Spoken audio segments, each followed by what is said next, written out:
Oke, assalamualaikum warahmatullahi wabarakatuh. Jumpa lagi bersama channel saya, Filiala.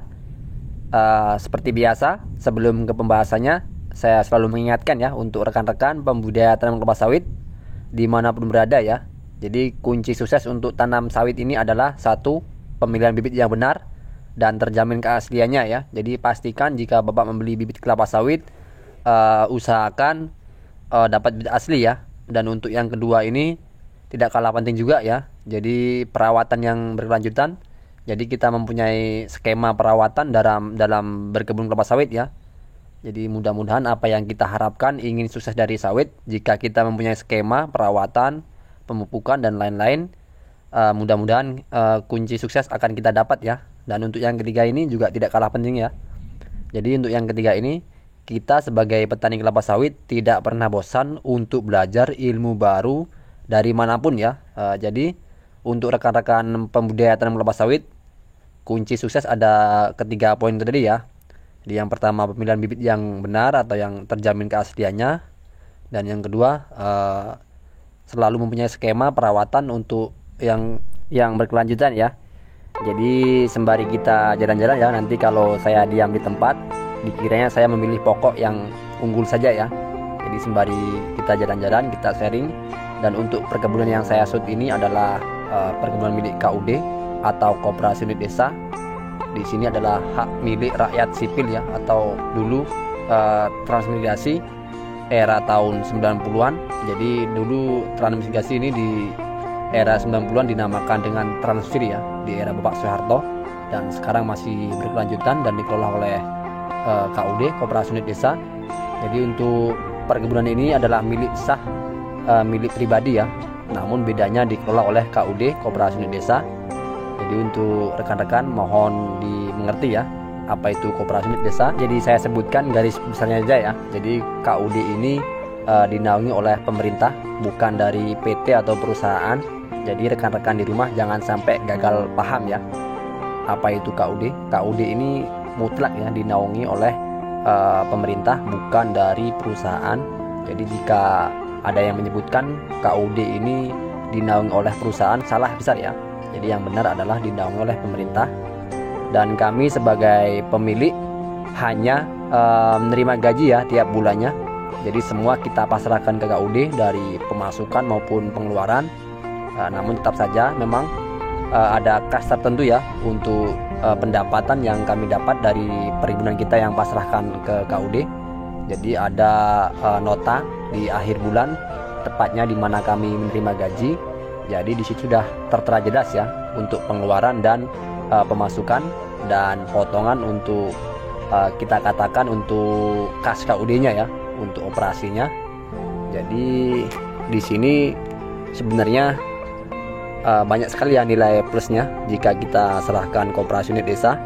Jadi kita sebagai pemilik lahan tidak perlu merawat secara intens lagi ya, seperti yang kita punya sendiri, yang kita rawat sendiri.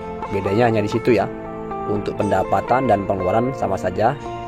Hanya bedanya kita sudah tidak repot-repot lagi untuk mengurus lahan kita ya. Dan untuk sertifikat ini tetap saja kita yang pegang Pak ya. Jadi sertifikat masih tetap kita yang pegang, bukan KUD-nya. Jadi aman-aman saja ya. Untuk pendapatan dan pengeluaran kami terima notanya tiap bulannya, setiap kita ambil gaji ya. Jadi di sini untuk perawatan, pemupukan dan panen lain sebagainya kita sudah tidak perlu memikirkan lagi. Kita hanya menerima gajinya saja ya. Untuk masalah perawatan dan lain sebagainya itu sudah urusan dari KUD tersebut. Jadi kita hanya menerima nota-nota, dan itu kami bisa dapat percaya ya, karena program-programnya sangat jelas dan mudah kami pahami ya sebagai anggota. Jadi untuk awal mulanya kita sebagai anggota ini harus memiliki lahan seluas 2 hektar ya. 2 hektar ini kita kategorikan dalam sini satu kapling. Jadi untuk menjadi anggota dari koperasi ini adalah memiliki lahan seluas 2 hektar ya. Bapak-bapak perlu diingat. Jadi untuk menjadi anggota dari koperasi KUD ini kita harus memiliki lahan paling tidak atau paling minimal 2 hektar. supaya kita menjadi anggota atau bagian dari KUD ini ya. Di sini niat saya sharing, bukan ada maksud lain ya. Jadi untuk rekan-rekan yang petani sawit mandiri, silakan rawat dengan baik kebunnya. Mudah-mudahan sukses dari sawit ya. Jadi kunci sukses dari sawit ini sebenarnya cuma ketiga poin yang saya sebutkan dari awal tadi Pak ya. Pemilihan bibit yang baik atau terjamin keasliannya.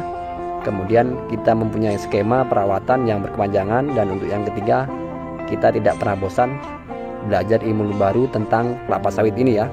Jadi kita sembari jalan ini ya, nanti saya akan putar balik di lewat lorong yang berbeda ya. Dikiranya nanti kalau saya lewat lorong ini lagi, saya hanya mengunggulkan pokok-pokok yang tertentu ya. Jadi kalau saya lewat pokok sebelahnya akan lebih jelas lagi ya bagaimana pengelolaan KUD ini ya terhadap kebun kita. Jadi saya rasa untuk perkebunan yang saya serahkan ke KUD ini performanya sangat baik sekali ya. Dari mulai pokoknya besar, kemudian di umur 2 tahun lebih ini buahnya sudah dikatakan sangat hebat sekali ya. Kami sebagai pemilik kelapa sawit menjadi merasa sangat bangga dengan kinerja dari KUD ini ya. Jadi untuk bapak di rumah, jika ada pertanyaan silakan dipertanyakan di kolom komentar.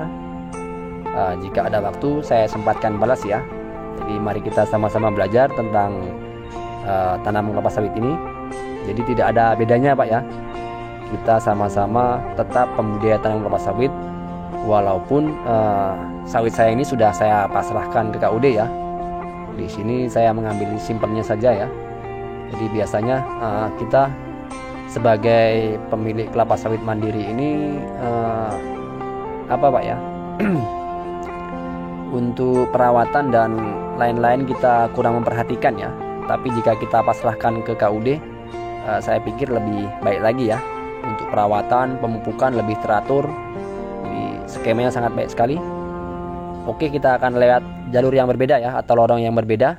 Kita putar balik karena waktunya udah sangat panas sekali Pak ya. Kebetulan saya lagi shoot ini di bulan Ramadan. Saya juga lagi berpuasa. Jadi saya sangat terasa panas sekali ya ini ya.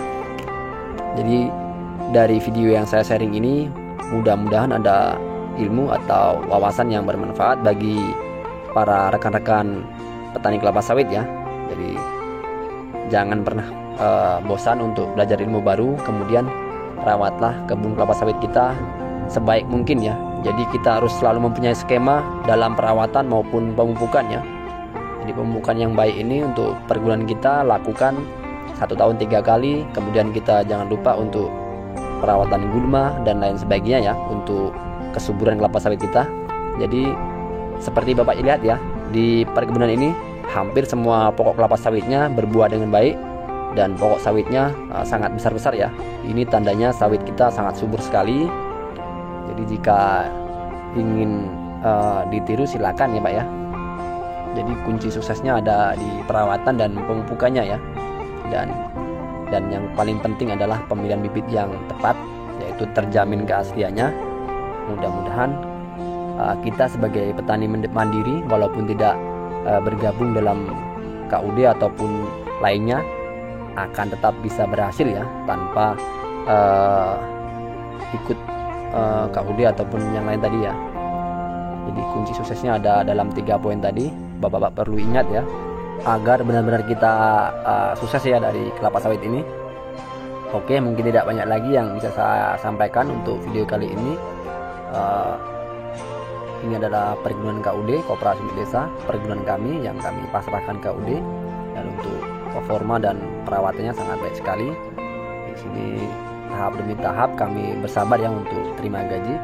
Jadi mudah-mudahan ini setengah tahun ke depan kami sudah menerima gaji ya dari kinerja KUD ini ya. Dan kami sangat berterima kasih terhadap KUD karena sudah memperhatikan, sudah mengolah kebun kami dengan sebaik-sebaiknya seperti ini ya. Jadi saya ucapkan terima kasih untuk rekan-rekan pembudidaya tanam kelapa sawit dimanapun berada. Saya doakan agar selalu sukses ya dalam bertani kelapa sawitnya dan menjadi petani yang sukses. Oke, saya akhiri. Assalamualaikum warahmatullahi wabarakatuh.